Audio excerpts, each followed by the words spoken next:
தம்பி, நான் மறுபடியும் சொல்றேன், சிவன் ஆட்டத்தை நீ சினிமாவில பாத்துருப்ப, ஆனா நீ இந்த சீமான் ஆட்டத்தை பாப்பா பாரு.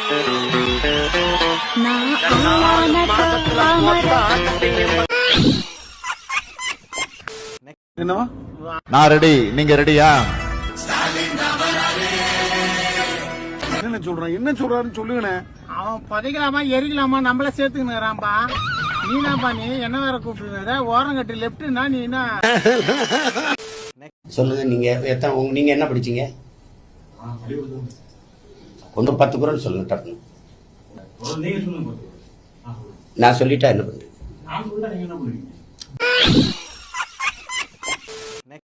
ஆட்டுக்கறி கிலோ 1500 ஆயிப்போச்சு. 100 நாள் வெள்ளத்திற்கு சம்பளம் பண்ணல, காசு இல்ல, மணி நகை. ஒன்னா ரெண்டா, ஒரு பிரச்சனையா 2 பிரச்சனையா, எல்லாமே பிரச்சனை. அப்ப கோழி வாங்கிட்டு போக வேண்டியது 50 ரூபா இருக்கிறது 25 ரூபா தான் இருக்கு.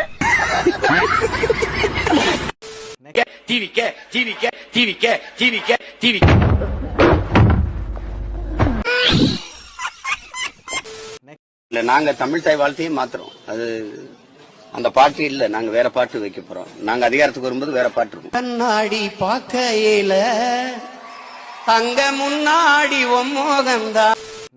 சின்ன பிள்ளைல எல்லாம் பேய் அப்படின்னு பயப்படுவாங்க. நான் சுடுகாட்டுல தான் போய் அந்த படுத்தே கிடப்பேன். அங்க விளக்கறியும் அதுலதான் போய் படிப்பேன். அப்ப எனக்கு அச்சமே கிடையாது.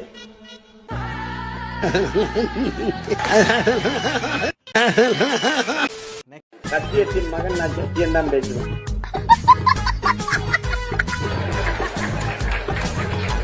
சிரிக்காத. இப்போ நீங்க அடிக்கணும் நினைங்க, அப்ப நான் அடிச்சிருவேன். அதான் 3 சைனீஸ் ஆசான்கள் மாஸ்டர் உட்கார்ந்து பேசிட்டு இருப்பாங்க. மாஸ்டர் சொல்லிட்டு நான் வந்து தடுத்து அடிச்சுவேன். நான் தடையவே அடியா அடிச்சுவேன். நான் நீ அடிக்கணும் நினைக்கும் போது அடிச்சிருவேன். அதான் அட்வான்ஸ் லெவல்.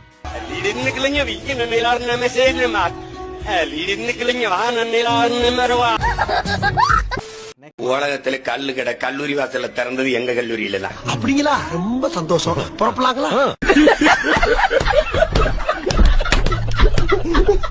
ஒரு 10 நாளைக்கு நீ தொடர்ந்து ஒரு கல்ல குடிச்சது தோல் மினுமினுப்பாய் நானே சீமான வெள்ளக்கார மாதிரி ஆயிருந்தேன். இவனுக்கு ஒரு சீட் எடுத்து பாருங்க ஐயா, வெறும் பொய்யா சொல்லிக்கிட்டு தெரியலாம்.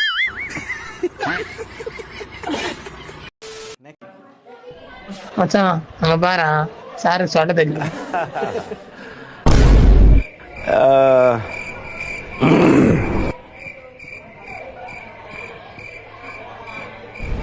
மச்சான் பீரோல துணி மாட்டிருப்பாரு.